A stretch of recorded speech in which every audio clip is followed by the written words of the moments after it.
Hola mi gente, bienvenidos y bienvenidas una vez más a su programa Conversaciones sin Fronteras RD.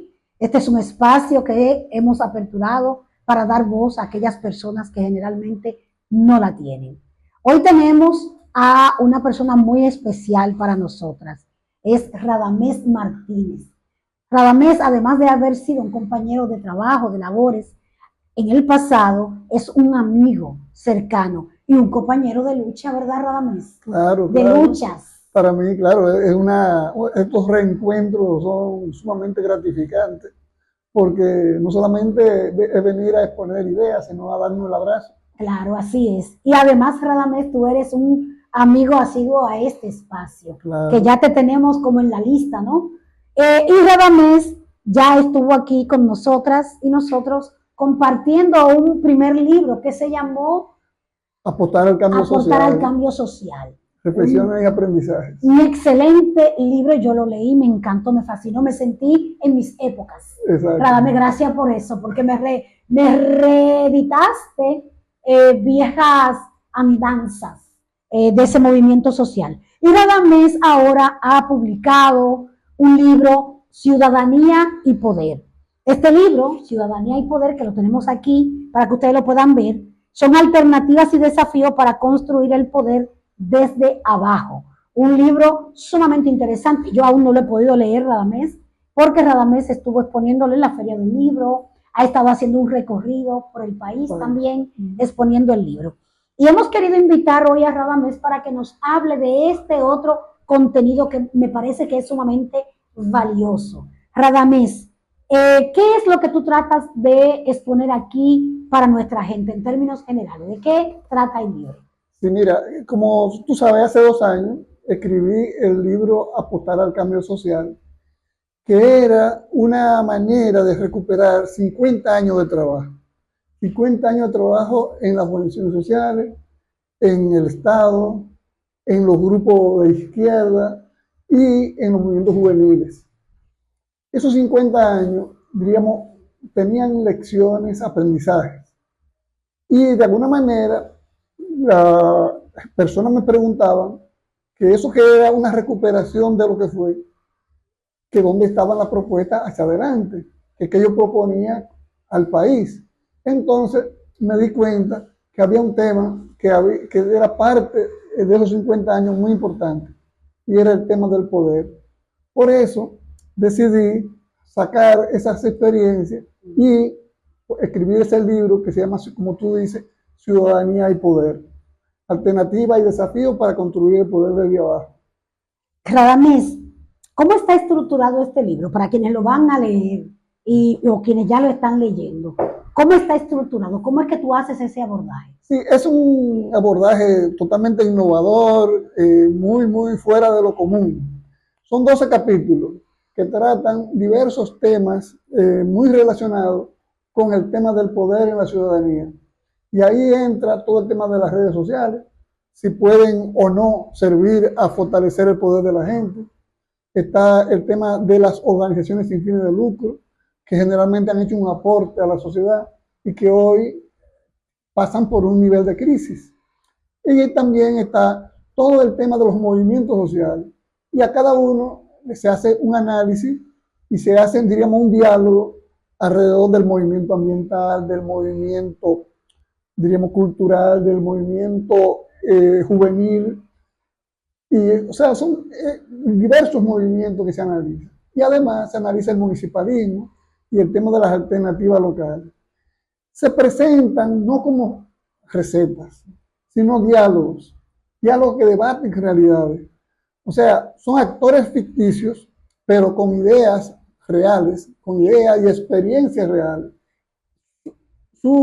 Diríamos, su diseño parte fundamentalmente de mi experiencia y de la experiencia de mucha gente, así como tú, y un conjunto de amigos y amigas que hemos hecho, digamos, esa apuesta por el cambio. Radamés, estamos, para nadie, tú eres sociólogo, eres docente de universidad, pero también eres un educador sociocultural y ambiental también. Por lo tanto, tú tienes ahí una conjugación bien interesante y eres un hombre que en todos los años que tienes en el movimiento social has vivido mucho y tienes una muy vasta experiencia. Estamos viviendo en estos momentos unas convulsiones en el contexto internacional que no están fáciles. Estamos hablando de guerras, guerras que amenazan de alguna manera, guerras en el norte que amenazan de alguna manera a la región de América Latina y del Caribe. Tú tienes aquí un capítulo que habla sobre el fortalecimiento del tejido social. Una se pregunta en este momento, ¿qué está pasando con ese tejido social? Porque no vemos, hay escenarios que una observa que se han dado, pero no vemos un activismo tan sólido, tan fuerte, tan activo de ese movimiento, de ese tejido social con respecto a esos acontecimientos en ese contexto internacional. ¿Cómo tú lo analizas en este libro, esa parte? Sí, precisamente es lo que yo planteo, que hay una gran situación que se bifurca, que parece como contradictoria. Por un lado, hay una corriente que alimenta el guerrerismo, que alimenta, diríamos, todo el discurso del odio, todo el discurso contra el migrante. Entonces, eso ha ido calando en la sociedad, pero también ha ido calando el que las respuestas, más que respuestas colectivas, son respuestas individuales. Y la gente dice, yo simplemente no voto, yo me voy del país. O sea, son respuestas que no procuran una alternativa desde la sociedad, sino desde cada uno en particular.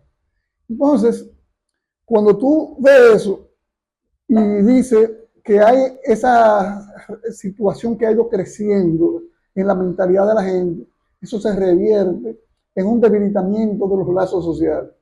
Y es de la paradoja que yo señalo en el libro que estamos viviendo.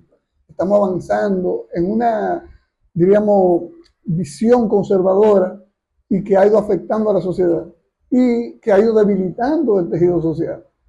Sin embargo, hay que decir que hay un conjunto de actitudes y hábitos que dicen que la sociedad también tiene elementos que recuperan, diríamos, la solidaridad, el apoyo mutuo. Y yo lo cuento y he tenido experiencias, por ejemplo, que una señora que trabajaba en mi casa, que tiene que irse porque su pierna, su rodilla están enfermas, y vivía en condiciones de su techo y todo eso. Y resulta que un señor, un barbero que vivía al frente, se da cuenta de la situación y pone una alcancía y la ayuda a arreglar el techo. Es decir, frente a todo eso de la insolidaridad, frente a todo esto del discurso del odio, hay una situación que dice eso. Pero si tú cuentas cómo es este último caso de noviembre, 14 de noviembre, que afectó a la sociedad dominicana, el caso de Estéfora, cómo una sociedad, cómo una institución se hace, diríamos, caldo de cultivo para prácticamente la muerte de esta niña haitiana. Te dice a ti cómo arrinconamos a las personas, y lo cual choca con otra realidad, y ahí es que yo muestro los contrastes. El caso de Sonia Marmolejos, en medio del terremoto del 2010 en Haití, cómo ella amamantó 11 niños y le dio vida a 11 niños que habían sido internados y que no tenían cómo alimentarse. Y ella, que tenía su niña interna, alimenta a esos 11 niños. Una señora dominicana, una joven dominicana que se solidariza con los haitianos. Entonces, el caso de Estéfora y el caso de Sonia Marmolejo te dicen a ti, es una sociedad que pasa por esa dos tendencias. Entonces, ¿cuál es la propuesta? Pues fortalecer esa tendencia tipo de Sonia Marmolejo, la solidaridad, la empatía, la posibilidad de fortalecer el vínculo social. Por eso, cuando abordamos el tejido social, sacamos a relucir todo un conjunto de experiencias que han mostrado cómo la sociedad, cómo los grupos son capaces de fortalecerse, de recomponerse, a partir de evaluar sus prácticas, a partir de ver lo que han hecho mal, lo que no han hecho tan bien. Y entonces ahí se cuenta en ese capítulo todos esos elementos que le sirven, diríamos, para un diálogo en los grupos sociales, en la junta de vecinos, en las juntas, diríamos, de apartamentos, que puedan discutir de cómo fortalecer el vínculo. social. Ese es el capítulo dirigido al tejido social. Interesante, porque la verdad es que nos han llevado a un individualismo bastante feroz. Claro, claro. Hay otro capítulo, otro acápite, ¿no? Sí. Que tú tratas, que es el ambiental. Hemos visto en los últimos aguaceros cómo se ha desbordado, ahora mismo reciente, en estos días, se han desbordado las calles, se han anegado y los vehículos quedan por debajo del agua. Edificios que la primera planta, el primer nivel, se anegan, ¿no? Claro. Se llenan, se inundan y dañan Claro, todo. claro. Que antes tú veías que un aguacero afectaba, pero ahora la afectación es como muchísimo mayor. Y ahí todo esto también deviene en un tema climático. Claro. Y son esas mismas grandes corporaciones que por un lado te sacan un spot publicitario para cuidar el ambiente, son las mismas que te vierten al río la contaminación, por ejemplo. Claro, claro. El Osama aquí es un ejemplo vivo de eso. ¿Cómo abordas tú esta parte de la situación ambiental para también poner frente a eso que no puede ser un tema de respuesta individual? Porque no es verdad que una calle completa inundada va a poder una persona, un vecino o una vecina resolverlo de manera individual. ¿Cuáles son las miradas que tú tienes en esta parte de ambiental? Sí, mira, además de tratarlo como parte del movimiento ambiental, ahí lo trato en diferentes momentos, también como parte de fortalecer el tejido social. O sea, le doy una mirada que dice que la persona cuando ve el ambiente le permite ver más que demandas muy específicas, ver demandas más completas. Y por ejemplo, las jornadas de saneamiento, como han sido una salida muy interesante a que la gente pueda trabajar de manera colectiva, más allá de una junta de vecinos, y juntar junta de vecinos con clubes, con diferentes espacios. Entonces, el tema del movimiento ambiental lo analizo muy, diríamos, detenidamente en esa parte, precisamente por eso, porque debemos deteriorarse el ambiente de una manera progresiva. Pero el ambientalismo, y ahí hay un diálogo también de ambientalistas, diríamos ecologistas, que evalúan y analizan y valoran todo lo que son los recursos naturales allá, el monte, los pajaritos, pero las personas en medio de la contaminación, en medio de los desechos sólidos, en medio del ruido, viven en condiciones malas, muy malas, y su vida deteriorándose permanentemente. Entonces, lo que yo genero es una propuesta que busca articular esa sensibilidad hacia el ambiente, hacia los árboles, hacia la foresta, con esa posibilidad de juntarlo con la vida de la gente que sufren estas inundaciones, que sufren estos fenómenos naturales que se le presentan y le chocan. Entonces, ¿cómo generar un movimiento ambiental fuerte? Juntando ambas visiones, juntando la visión que tienen las personas que están a nivel urbano, que están viviendo problemas ambientales reales, directos, con todo el tema de los desechos sólidos, el ruido, la contaminación en sentido general, con esa sensibilidad por, digamos, darle un cuidado, darle un seguimiento a lo que son nuestros recursos naturales, cómo cuidarlo de la mina, y por eso es un ejemplo el caso de las mineras, cómo han ido destrozando todo lo que es las cordilleras y las fuentes naturales. Entonces, esa sensibilidad desde el campo también hay que juntarla con la sensibilidad de la ciudad para que cuando lleguen esos fenómenos naturales podamos estar protegidos, porque la gente tenga un tejido social, una organización y una sensibilidad. Por ejemplo, para que el tema de los desechos no puedan llenar todos los invernales de desechos y que se tapen y se conviertan en, diríamos, en grandes inundaciones.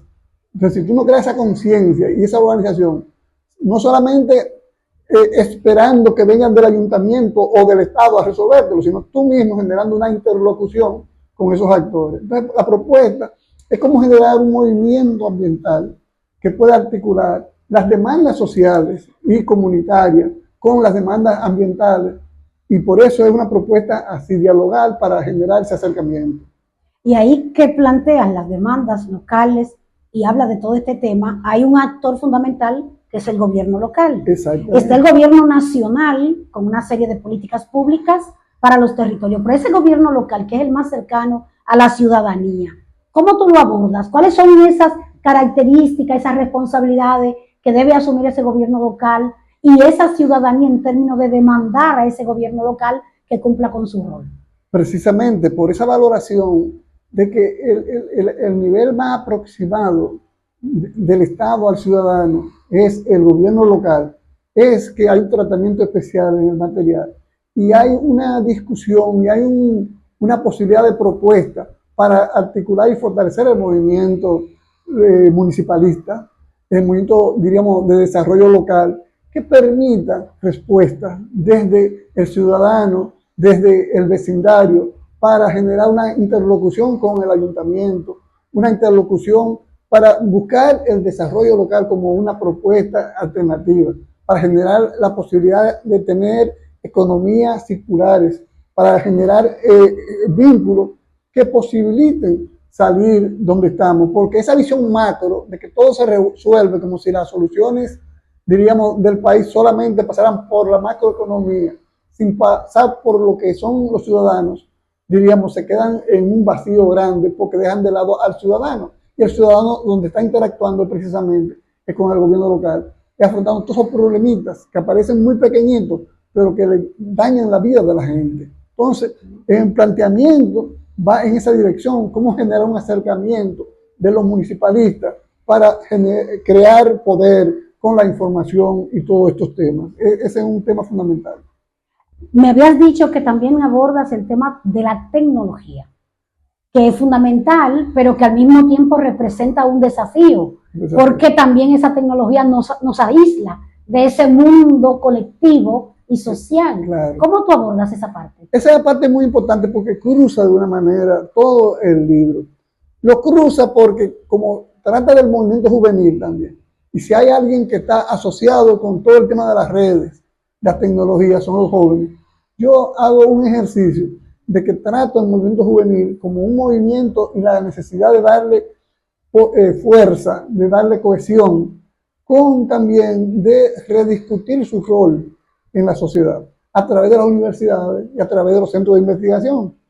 Entonces, ese movimiento juvenil que se acerca, diríamos, a las redes y que queda prendado en él, como decía ahorita, lamentablemente se convierte a veces en algo que no tiene tanto poder de decisión, porque las redes se convierten en algo que aparentan la solución, pero no son la solución, porque no expresan ese poder colectivo de la gente, sino que expresan voces individuales. Entonces la gente se siente que al sacar una denuncia por las redes, ya siente que lo está resolviendo todo. Ya siente denuncias que todo. Muchas veces no son reales. Claro. Que son creadas. Claro. Y hay una figura que yo he estado utilizando mucho en la puesta en circulación del libro, que normalmente creamos bola de humo. Cuando tú creas mucha denuncia, tipo bola de humo, que crea un nivel de sensibilidad, de escándalo, pero se queda en eso, no hay concreción, eso se llama bola de humo. Y yo digo que lo que hay que generar son bolas de nieve, generar pequeños movimientos con realizaciones concretas, con avanzar, diríamos, con metas y construyendo planes específicos que ayuden a las comunidades y a los jóvenes en particular.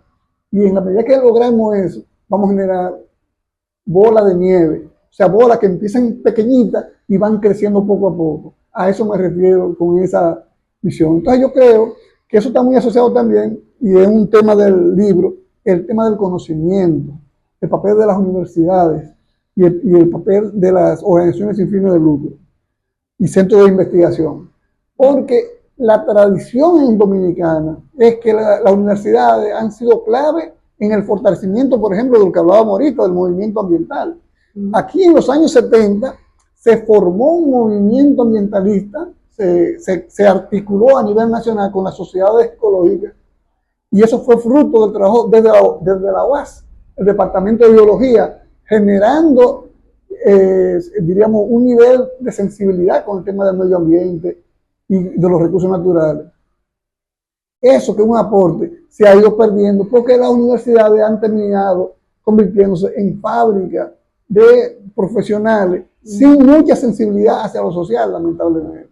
o hay, diríamos, una tradición desde medicina, un grupo que se llamaba el Grupo Tejada Florentino de la misma UAS, que hizo servicio social a nivel de la salud, a nivel nacional, y fue un referente importante.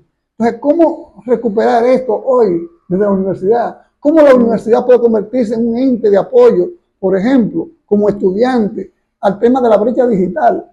¿Cómo ese joven, y volviendo a la tecnología, puede hacer un aporte para que tantas personas, que además de pobres, no pueden acceder a una información adecuada vía las redes sociales, sino que se entretienen y diríamos, y esa cantidad enorme de informaciones lo desinforma, más que lo informa? ¿Cómo convertir eso en un poder real para fortalecer su capacidad de incidencia? Es ese papel del joven hoy. Y desde la universidad lo puede hacer, desde los estudiantes de informática hasta los estudiantes en sentido general que manejan mucho la tecnología. Pero lo puede hacer desde derecho o desde la contabilidad. ¿Cómo tú apoyas una cooperativa? ¿Cómo tú apoyas para que un grupo se pueda, diríamos, ser reconocido institucionalmente? Y tú acompañarlo de la universidad en tu trabajo social que tú haces. Entonces, eso tiene que ser de una directriz que permita recuperar esa relación universidad-comunidad para que la universidad tenga un sentido de aporte. Ese es el tratamiento que le doy en ese material. Siendo que los jóvenes y las jóvenes tradicionalmente son el motor de cambio. Así la es. juventud es la que cambia, la que transforma. Los que estamos ya mayorcitos podemos hacer nuestros aportes y lo hemos estado haciendo, pero los jóvenes y las jóvenes son los que realmente acuñan esas energías para el cambio. Por lo tanto, me parece que sí, que todo esto que dice hace mucho sentido. Radamés, tú estás promocionando el libro en todo el país. ¿Cómo va eso? ¿Lo has llevado dónde? Bueno, hasta ahora hemos estado, diríamos, haciendo una puesta en circulación, una presentación en Santiago, en Santo Domingo, 3 presentaciones en Santo Domingo, una en San Pedro y estuvimos en San Juan de la Maguana, en Boichí. Es decir, hemos hecho 7 presentaciones y están pendientes. Ya este sábado vamos a Asua, vamos a estar discutiendo con el movimiento social y luego vamos a probablemente el 28 vamos a Puerto Plata. Y vamos a continuar discutiendo aquí en algunos sectores sociales de Santo Domingo Este, Santo Domingo Norte. Probablemente hay una discusión muy cerca con el caso Sabana Perdida también, con Jacob, probablemente haya una discusión. En diferentes entidades vamos a seguir. ¿Y cómo lo han acogido esas organizaciones sociales, el libro, el contenido? La verdad que yo siento que había una especie de hambre, porque como tú misma decías, hay una debilidad en el movimiento social, hay un nivel diríamos, de alejamiento de las personas que está clamando porque fortalecer las organizaciones. Entonces, cuando ven el material que promueve, que conduce a ese tipo de abordaje, a un abordaje que nos permite reconocer nuestras debilidades y buscar alternativas de manera colectiva y de forma dialogal, pues la gente se siente muy valorado y siempre me pide ya continuar dialogando, haciendo procesos. Hay un vacío de análisis en el movimiento. Claro. Y temas como estos, obviamente que generan, ir llenando un poco ese vacío para el análisis y el cuestionamiento y la revisión de la práctica. Así es. O sea que te felicito, Radamés, por esta joya, esta otra joya que pones en nuestras manos, y yo sé que vas a seguir teniendo mucho éxito en la entrega. Me gustaría que tú puedas hacer un mensaje de cierre para nuestra audiencia, aquellas personas que quieren conseguir el libro, que lo quieren leer, ¿cómo lo pueden adquirir? Sí, mira, y si puedes dar también tus redes sociales, etcétera. Sí, mira, lo primero es que yo quiero felicitarte por ser, diríamos, tan tenaz. Y uno de los ejemplos que yo pongo en todas las presentaciones del libro es ese caso de esa amiga abogada que ha decidido hacer educación en la juventud, sobre todo en las mujeres, y que ella a través de YouTube ha tenido un impacto grande. Y así llamo a seguir inventando, creando, siendo creativo, porque ese es el mensaje. ¿Cómo ser creativo para promover una nueva ciudadanía, una ciudadanía con poder? Y así hablo, por ejemplo, del caso de la amiga que con la fotografía hace trabajo con los jóvenes, con los niños, en los barrios. Es decir, que menciono tu caso, que me parece paradigmático y te invito a hacerlo. Estamos, diríamos, mi mensaje es que sigamos discutiendo, que abramos espacios para la creatividad, que abramos espacios dialogando uno con otro, porque yo repito lo mismo que decía aquella vez, mientras nos quedemos solos, cada uno con nuestra lucecita, somos como luciérnagas, con un poquitico de luz, y que tenemos que juntar todas estas luces, como decían, todos esos pequeños foquitos y convertirlos en un foco grande que nos dé luz.